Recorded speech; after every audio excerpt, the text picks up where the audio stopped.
क्या हाल है दोस्तों, आपका फिर से स्वागत है इंटरेस्टिंग टीवी पर। आपका फिर से स्वागत करते हैं और दोस्तों हम एक और नई वीडियो आपके लेकर आए हैं। और दोस्तों आज की वीडियो बहुत स्पेशल है, इसलिए वीडियो एंड तक जरूर देखना।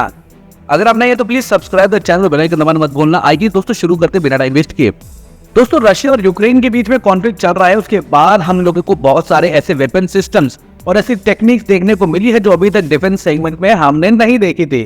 कुछ ऐसा ही किया गया है रशिया की तरफ से अपने एक क्रूज मिसाइल सिस्टम को लेकर। आमतौर पर क्रूज मिसाइल का काम होता है कि एक पॉइंट से लॉन्च होने के बाद में मनोवर करते हुए अपने टारगेट तक जाए और फिर टारगेट को नष्ट कर दे। लेकिन अगर क्रूज मिसाइल सिस्टम को डिटेक्ट कर लिया जाता है तो उनको इंटरसेप्ट करना कंपैटिबली आसान होता है। टर्बो फैन या टर्बो जेट इंजन से पार की जाने वाली ये मिसाइल सिस्टम आमतौर पे ये कंपैरेटिवली महंगी होती है और इनकी तुलना में मल्टी बैरल रॉकेट लॉन्चर या टैक्टिकल बैलिस्टिक मिसाइल ज्यादा सस्ती होती हैं।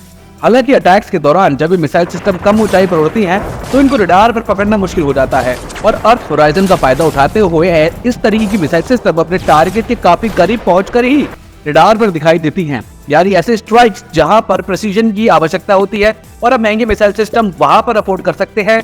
इसलिए दोस्तों मिसाइल सिस्टम का प्रयोग किया जाता है, लेकिन परेशानी घूम फिर कर वही आ जाती है कि अगर इस तरीके की मिसाइल सिस्टम डिटेक्ट कर लिया जाए तो इन महंगे मिसाइल सिस्टम को कंपैरेटिवली आसानी से न्यूट्रलाइज किया जा सकता है। और इसी रिस्क को मिटिगेट करने के लिए दो अलग अलग अप्रोच का प्रयोग किया जाता है। एक अप्रोच है जहां पर मिसाइल सिस्टम की स्पीड बहुत ज्यादा बढ़ा दी जाती है तो इनको इंटरसेप्ट करना बहुत ज्यादा मुश्किल हो जाता है, जैसा कि भारत की ब्रह्मोस सुपरसोनिक क्रूज मिसाइल के केस में है। हालांकि रैमजेट इंजन का प्रयोग करने के चलते इस मिसाइल सिस्टम का कॉस्ट और ज्यादा हो जाती है। वहीं अगर दूसरी अप्रोच की बात की जाए तो मिसाइल सिस्टम का रेडार क्रॉस सेक्शन कम किया जाता है, इसके शेप को ऑप्टिमाइज किया जाता है ताकि मिसाइल सिस्टम स्टेल्दी हो जाए। साथ ही इसके ऊपर रेडार एब्जॉर्बेंट मटेरियल को पेंट किया जाता है। रेडार एब्जॉर्बेंट मटेरियल के पेंट के चलते इस मिसाइल सिस्टम के ऊपर आ रही रेडार रेडिएशन एब्जॉर्ब हो जाती है और enemy surface to air missile system के रेडार इस तरीके की मिसाइल सिस्टम को पकड़ नहीं पाते हैं। और नेचुरल है कि अगर इन मिसाइल सिस्टम को पकड़ा नहीं जा सकता है तो इनको मारा भी नहीं जा सकता है। लेकिन इन दोनों तरीके की अप्रोचों के साथ में एक परेशानी है, अगर आप स्पीड बढ़ाते हैं या मिसाइल सिस्टम को स्टेल्दी बनाते हैं तो ओवरऑल मिसाइल सिस्टम की कॉस्ट काफी ज्यादा बढ़ जाती है। और हम लोगों ने रशिया यूक्रेन वॉर में देखा है कि क्रूज मिसाइल सिस्टम बहुत ज्यादा नंबर में चलाई जाती हैं। यानी कि अगर आपकी मिसाइल सिस्टम ज्यादा कॉस्टली है तो बहुत ज्यादा नंबर में आप इस तरीके की मिसाइल सिस्टम अफोर्ड नहीं कर सकते हैं। यही कारण है कि मिसाइल सिस्टम की कॉस्ट ऑप्टिमम होनी चाहिए।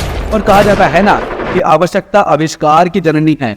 कहीं ना कहीं जिस सिचुएशन में इस समय रशिया है उनको इस तरीके के सोल्यूशन डेवलप करने पड़ेंगे जहां पर सिस्टम की इफेक्टिवनेस बढ़े लेकिन कॉस्ट नहीं। इसके अलावा ऐसे सॉल्यूशंस जहां पर कॉस्ट बढ़ी हुई है तो उसकी इफेक्टिवनेस और ज्यादा बढ़ानी है।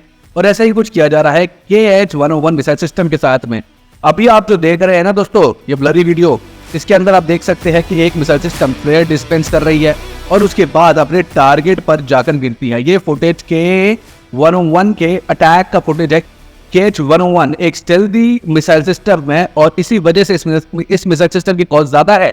ऐसे में अगर इसको इंटरसेप्ट कर लिया जाता है तो रशिया की साइड में लॉस ज्यादा माना जाएगा। और इसी वजह से जब मिसाइल सिस्टम लॉन्च की जाती है तो टारगेट की करीब पहुंच करके मिसाइल सिस्टम फ्लेयर्स को डिस्पेंस करती है।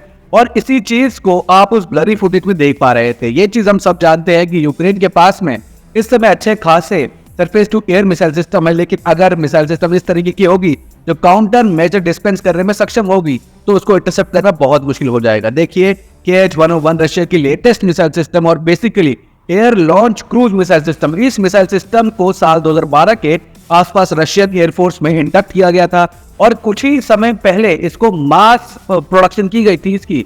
और मिसाइल सिस्टम की जो रेंज है वो 2500 किलोमीटर से ज्यादा की है। और इमेजिन कीजिए कि एक स्टेल्दी क्रूज मिसाइल सिस्टम जो काउंटर मेजर्स के साथ में आती है और वो लो फ्लाइंग करते हुए 2500 किलोमीटर से ज्यादा दूरी पर अपने टारगेट को मारने में सक्षम है, तो वो क्या क्षमता है दोस्तों। इसी के साथ दोस्तों आज की वीडियो में इतना रखते हैं। अगर आपको वीडियो में मजा आया हो तो प्लीज लाइक करके कमेंट बॉक्स में जय हिंद जय भारत पता लिखना। अगर आप सच्चे देशभक्त है, Indian army, Indian navy, Indian air force प्रेम करते हैं तो दोस्तों कमेंट बॉक्स में जरूर बताना आपने इस वीडियो में क्या सीखा और आपको जानकारी अच्छी लगी या नहीं लगी। और आप क्या सोचते हैं यूक्रेन और रशिया का वॉर बंद होना चाहिए नहीं।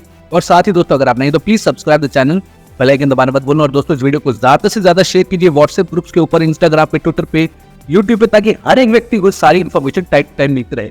फिर मिलेंगे एक और नई वीडियो में, तब तक के लिए धन्यवाद। जय हिंद दोस्तों।